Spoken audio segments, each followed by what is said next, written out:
Hi, I'm Abel Sanchez. I am the coach at the Summit Gym. I coach Gennady Golovkin and Carlos Cuadras, Murat Gassiev, and amongst others. I grew up in West Covina. I went to Edgewood High School. At about 18, I started doing some taekwondo and got interested in the kickboxing of that day. It's a lot different then than it is now. Then I got interested in learning how to box a little more. So I went to a Ben Lira boxing club in South El Monte and started from there. And then I just fell in love with the sport. I'm a building contractor. I've been a building contractor since I was 18 years old. But I was doing both. I was doing that and the building, and I did the boxing for about 2 years, and then it just interfered with my business too much, so I retired for a while. In 1986, I brought back a young man that had been retired also. His name was Lupe Aquino. 4 fights after I brought him back, he won a world title, and from that point on, it just seemed like fighters just kept gravitating to me. My second fighter was Terry Norris, who also became world champion. Third fighter was Orland Norris, who also became a world champion. The next one after that was Paul Vaden, who also became the IBF world champion also.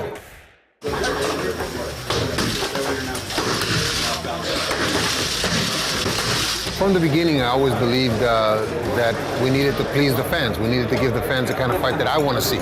And the kind of fight that I want to see is an aggressive fighter. I've always explained my style as an aggressive defense. I don't want my guys to go crazy, but I do want them to go attack. I teach my guys and I prepare my guys to look for a knockout, to go be aggressive and look for a knockout. Because of that, I think that's why the fighters are coming to me. They've been coming to me because I'm a no-nonsense kind of coach. I run a really military camp. Guys do what I tell them, or I ask them to leave, because they're going to end up blaming it on us as coaches anyway. So might as well let it be our fault.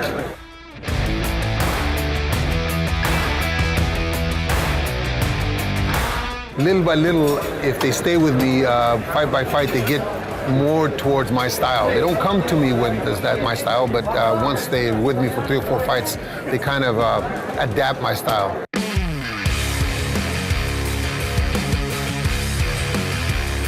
I grew up watching Arguello, who is my favorite fighter of all time. I know I'm Mexican and Julio should be, but Arguello to me is the prototype fighter that I want to have. I think that those are the kind of fighters and styles that we want to coach. So we gravitate, when we start to coach, that's what our background is. That's what we know. That's what we saw. We teach them what we've learned while watching other coaches. And most of the time, like I said, we watch in the Mexican neighborhoods, you watch the Mexican coaches. Well, to be a coach in any business, in any endeavor, this happens to be boxing, I think that you have to put the time in. I think that you have to educate yourself, because if you don't educate yourself, your fighters are going to look at you. Most of the time, the fighters are far more advanced than the coaches, but they have to look at you like you're presenting something new to them.